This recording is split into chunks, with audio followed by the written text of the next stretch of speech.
இன்னைக்கு எங்கள் வீட்டு சமையல் ரொம்ப சிம்பிள் தான். கத்திரிக்காய்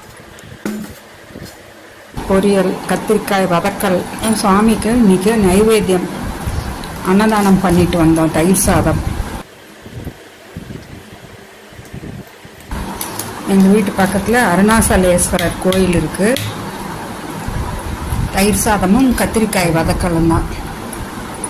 இன்றைக்கி சனிக்கிழமை அன்னதானம் பண்ணலான்னு சொல்லி எல்லாருக்கும் செஞ்சு கொண்டு போய் கொடுத்துட்டு எங்களுக்கும் ஒரு பாக்ஸ் நிறையா போட்டு இங்கே வீட்டில் பக்கத்தில் இருக்கிறவங்களுக்கு, சர்வெண்ட்டுக்கு, வாட்ச்மேனுக்கெல்லாம் கொடுக்கலான்னு கொஞ்சம் வாங்கிட்டு வந்தோம்.